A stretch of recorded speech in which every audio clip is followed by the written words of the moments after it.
ഒടുവിൽ നിങ്ങളുടെ കള്ളത്തരങ്ങളൊക്കെ പിടിക്കപ്പെട്ടു. അപ്പൊ നിങ്ങൾ വിചാരിക്കും തീർന്നു, എല്ലാം കഴിഞ്ഞു. പക്ഷേ നിങ്ങൾ കാരണം വഞ്ചിക്കപ്പെട്ട വ്യക്തിയുടെ ജീവിതം അവിടെ തുടങ്ങുകയാണ്. നരകതുല്യമായൊരു യാത്ര. നിങ്ങൾ വഞ്ചിച്ചു കഴിഞ്ഞാൽ പിന്നെ ആ മുറിക്കുള്ളിൽ ബാക്കിയാവുന്നത് ഒരാളല്ല, ഒരു ഡെഡ് ബോഡിയാണ്. ശ്വാസം എടുക്കുന്ന പക്ഷേ ഉള്ളിൽ മരിച്ചു പോയൊരു വ്യക്തി. ഇതിനെ സൈക്കോളജിയിൽ ഐഡന്റിറ്റി ഇറോഷൻ എന്ന് പറയും. അവർക്ക് കണ്ണാടിയിൽ നോക്കുമ്പം സ്വന്തം മുഖം ഇഷ്ടപ്പെടില്ല. ഞാൻ അത്രയും മോശമായിരുന്നോ? ഞാനുള്ളപ്പം മറ്റൊരാളിലേക്ക് പോകാൻ മാത്രം എന്ത് കുറവാണ് എനിക്കുള്ളത്? ഈ ചോദ്യങ്ങൾ ഓരോ സെക്കൻഡിലും അവരുടെ തലയ്ക്കുള്ളിൽ ആണി അടിച്ച് കയറ്റുന്ന പോലെ വേദനിക്കും.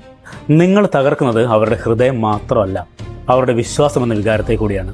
പിന്നീട് ആരെങ്കിലും വന്നിട്ട് ഒരു ഗ്ലാസ് വെള്ളം കൊടുത്താൽ പോലും അതിൽ വിഷമുണ്ടോയെന്ന് അവർ സംശയിക്കും. പ്രണയം എന്ന് പറഞ്ഞ വാക്കിനോട് അവർക്ക് വെറുപ്പായിരിക്കും. നിങ്ങളുടെ സ്പാർക്കിന് വേണ്ടിയിട്ട് നിങ്ങൾ നശിപ്പിച്ച് കളഞ്ഞത് വർഷങ്ങൾ കൊണ്ട് നിങ്ങളുടെ പാർട്ട്ണർ ഉണ്ടാക്കിയെടുത്ത അവരുടെ വ്യക്തിത്വത്തെയാണ്. അവർക്ക് ആ വേദനയെന്ന് വരുന്നത് വെറും കരച്ചിലല്ല, അത് ആത്മാവിൻ്റെ ഒരു നിലവിളിയാണ്. വഞ്ചന അനുഭവിച്ച ഒരാളുടെ കണ്ണീരിന് കത്തുന്ന തീയുടെ ശക്തിയുണ്ട്. നിങ്ങൾ പുതിയ സ്പാർക്കും കൊണ്ട് ചിരിച്ചു നടക്കുമ്പം ഒന്നോർത്തു, നിങ്ങൾ ഒറ്റയ്ക്കാക്കിയ വ്യക്തിയുടെ ഉറക്കം നഷ്ടപ്പെട്ട രാത്രികൾ നിങ്ങളുടെ സമാധാനം കെടുത്താനായിട്ട് വരുന്നുണ്ട്. തകർന്നു പോയ ഒരാളുടെ ജീവിതം വെച്ചിട്ട് പകിട കളിക്കാൻ ഒരുപക്ഷെ നിങ്ങൾക്ക് ത്രില്ലായിരിക്കും. പക്ഷേ ഒന്നുണ്ട്, യൂണിവേഴ്സിന് ഒരു കണക്ക് പുസ്തകമുണ്ട്. അവിടെ നിങ്ങൾക്ക് മാപ്പില്ല. വഞ്ചന ഒരു കഴിവല്ല, അതൊരു രോഗമാണ്. ആ രോഗവും പേറിയിട്ട് എത്ര കാലം നിങ്ങൾ ഓടും? ഒരേ സമയം രണ്ടിലധികം ആളുകൾ പ്രേമിക്കുന്നവരുടെ ഉള്ളിൽ നടക്കുന്നുണ്ടെന്നറിയോ? അതുകൂടി അറിഞ്ഞിരിക്കണം.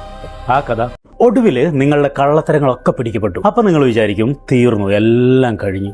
പക്ഷേ നിങ്ങൾ കാരണം വഞ്ചിക്കപ്പെട്ട വ്യക്തിയുടെ ജീവിതം അവിടെ തുടങ്ങുകയാണ്.